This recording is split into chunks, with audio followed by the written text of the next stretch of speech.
povo do agro, eu sou o Hélito Espanha, hoje no podcast Copama, o povo do agro, aqui, direto da cidade de Machado. E hoje, sabe o que nós vamos falar? Sobre veterinária, dicas sobre vacinação dos seus animais. Você que é produtor e está comigo aqui, duas feras, mas é fera mesmo. Raquel, seja bem-vinda, ela que é médica veterinária do IMA. Muito obrigado, viu, Raquel? Obrigada.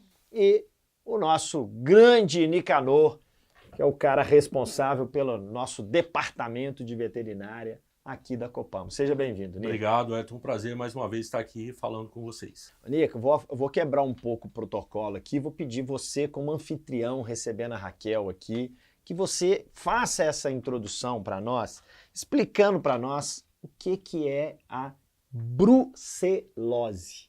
Wellington, brucelose é uma doença causada por uma bactéria. Existem várias cepas, várias espécies de bactérias. A mais comum, quando a gente se trata de bovino e equino, é a Brucella abortus. Então, assim, é uma doença, é uma zoonose. O que é zoonose? É uma doença que os animais transmitem para o homem. Então, a gente tem que tomar um cuidado danado com a brucelose. Principalmente porque a brucelose é muito comum. A bactéria ela se localiza no útero da fêmea e no testículo do macho.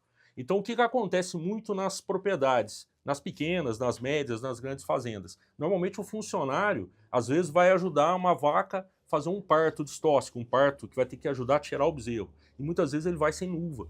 Então, ali é o grande problema, a grande fonte de contaminação é o feto, é a placenta, são os restos placentários. Perfeito. E você está fazendo aí, apontando aí duas questões, né? Sim. A questão propriamente dito da doença e também a questão da falta do uso aí do EPI, né?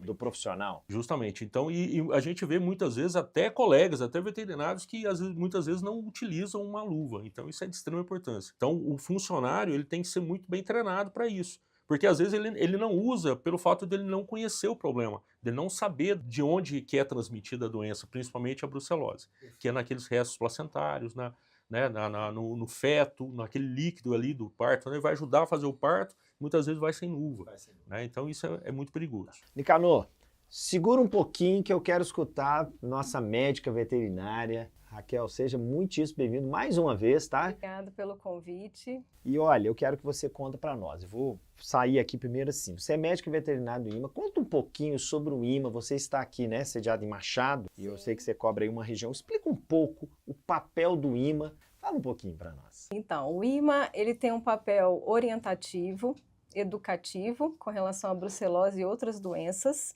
Né? A gente tem essa preocupação por ser zoonose também. E por gerar muitos prejuízos para o produtor. Né? A gente tem a perda de produção de leite, é uma doença que gera perda na produção de carne, que gera abortamento, né? Como o Nicanor falou, então a gente tem perda de produção de bezerro. Então a gente tem muito esse papel orientativo, porque é uma doença disseminada, não só em Minas Gerais, mas no Brasil inteiro.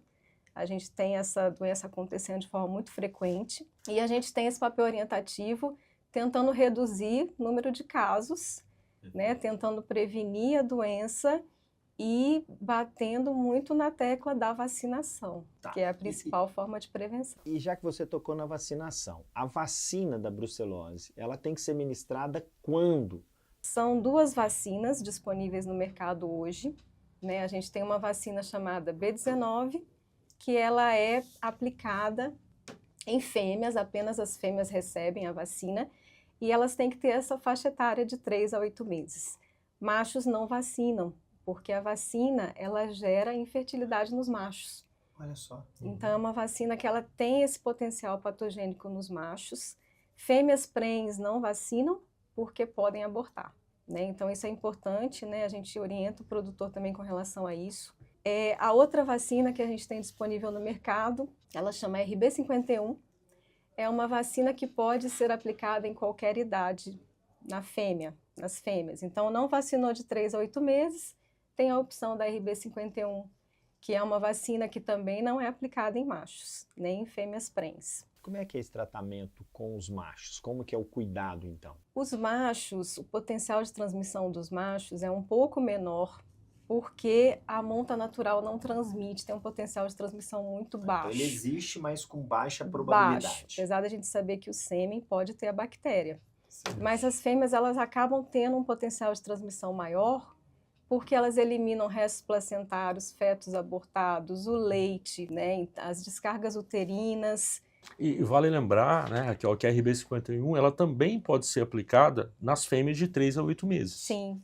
Olha só, eu vou fazer uma pergunta já, mas vou trazer uma contextualização aí vocês, porque toda vez que nós estamos aqui, a gente vai trazendo informações tão relevantes como as que vocês estão trazendo, quem nos assiste, o produtor, o cooperado, ele fala que legal, e como que eu consigo, onde que eu encontro e tal. Eu vou trazer um dado que a nossa equipe de produção levantou. Segundo o Programa Nacional de Controle de Erradicação da Brucelose Animal, em Minas Gerais, o estoque da vacina era de 378 mil doses antes de começar a campanha.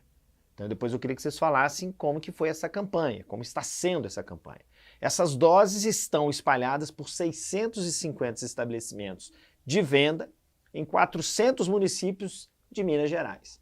Aqui na nossa região, no sul de Minas, o produtor ainda que não vacinou o rebanho, ele encontra essas vacinas, ele tem acesso onde? E aqui na Copama tem? A gente estava conversando antes do nosso bate-papo aqui sobre a falta da vacina de brucelose. Isso já vem ocorrendo, Wellington, desde o final do ano passado. Uma falta. Tinha um laboratório que fabricava, ele parou de fabricar a B19, só fabrica a RB51, e outros 2 laboratórios fabricam a B19. E está ocorrendo uma falta, acho que eles não estão dando conta da demanda. Porém, nós conseguimos, a Copama conseguiu comprar, chegou, inclusive ontem chegou 200 frascos, vai chegar mais 200 e a gente conseguiu comprar mais 300 frascos. Então, a Copama vai estar abastecida da B19. A gente trabalha com a RB51 também. Perfeito. Agora, a não vacinação do rebanho, né? Aí sempre vem aquelas perguntas, né? O produtor sempre muito preocupado, né? Com a questão dos custos, de alguma penalidade e tudo. Existe alguma penalidade, alguma multa? Como que o IMA lida e como que isso é tratado junto aos produtores, né? De uma maneira geral. Tá, vou falar primeiro aí sobre a questão dos custos, né? O que ele precisa ter para iniciar uma vacinação. Ele precisa ter um veterinário cadastrado no IMA ou um vacinador, né? Também temos alguns vacinadores cadastrados. E compra da vacina mediante a esse receituário que o médico veterinário vai emitir. O médico veterinário vai até a propriedade, faz a vacinação, emite um atestado de vacinação que ele deve comprovar para a gente semestralmente. Foi 10 de agosto a primeira etapa, a segunda provavelmente vai ser 10 de janeiro. A operação é essa, né? Os trâmites são esses. Com relação à infração, né, que você me perguntou sobre as penalidades, a gente tenta orientar ao máximo o produtor, né, para não chegar nesse grau maior que é uma auto de infração. E aí a gente orienta, mas está sujeito sim, né, se ele não fizer as comprovações ou não vacinar. Na verdade, as duas possibilidades aí pode estar sujeita a auto de infração. A não vacinação ou a vacinação e a não comprovação com o atestado até a data limite. Então, esse é um tipo de penalidade que pode acontecer. Tá. Eu falei ainda, agora o óbvio tem que ser dito para não ser esquecido, mas como que ele comprova? Então, ele vacinou, como que isso? Ele vai no IMA, via site, ele pode fazer isso via cooperativa, como é que funciona? Os atestados são entregues no IMA presencialmente ou por e-mail. Certo.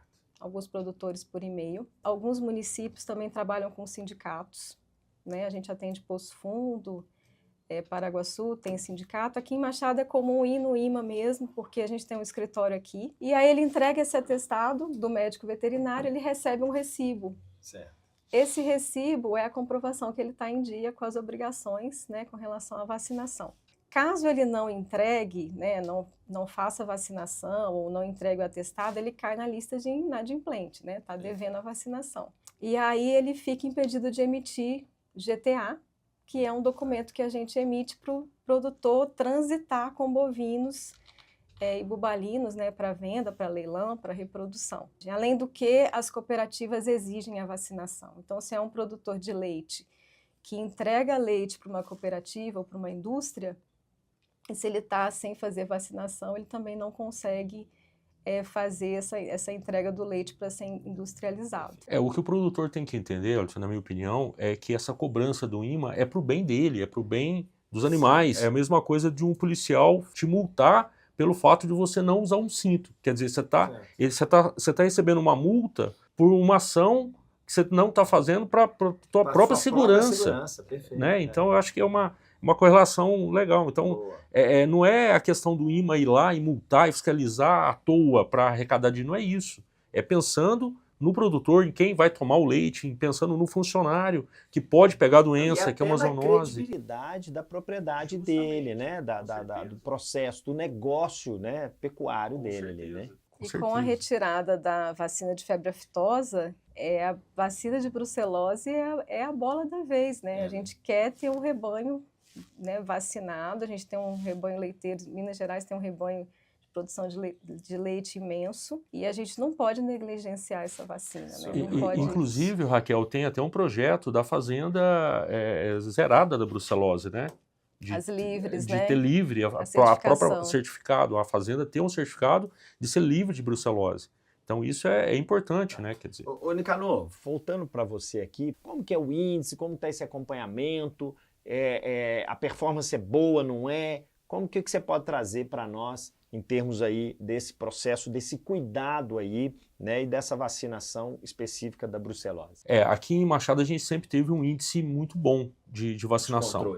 A gente sempre em contato com o INMA e eles têm mais acesso a esse índice, que chegou a 80%, 85%. Isso é muito bom, é bom? Em anos anteriores. Isso, anos anteriores. Esse ano, a Raquel até ela comentou comigo, parece que está em 60%.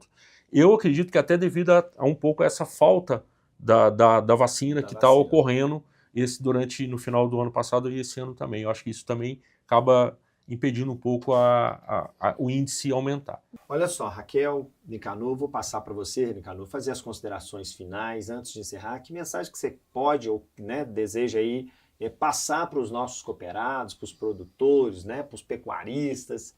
Tá com você.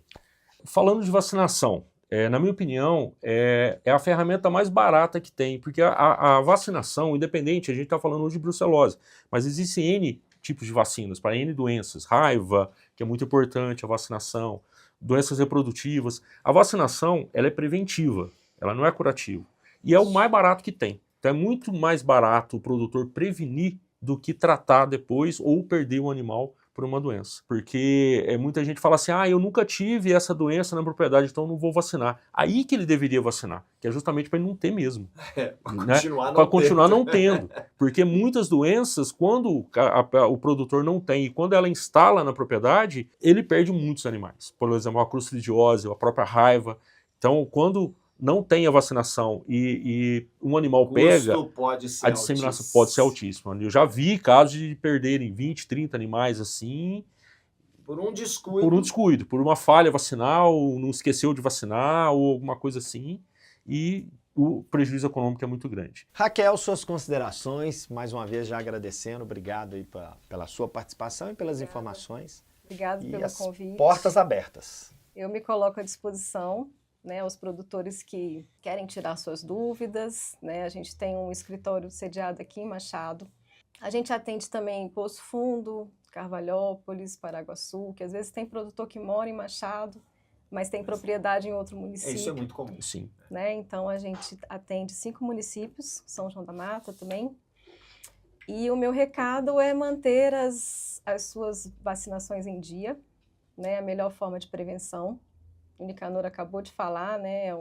É um barato que depois, né, você não vai ter prejuízo na perda de animais, na perda do sacrifício, né, imediato, que algumas doenças precisam de sacrifício imediato. Falar da vacina de raiva, né, que você citou. Não é uma vacina obrigatória por lei, né? A gente o INMA não tem uma obrigatoriedade da vacina de raiva, mas recomenda muito, porque é uma doença fatal, uma vacina barata.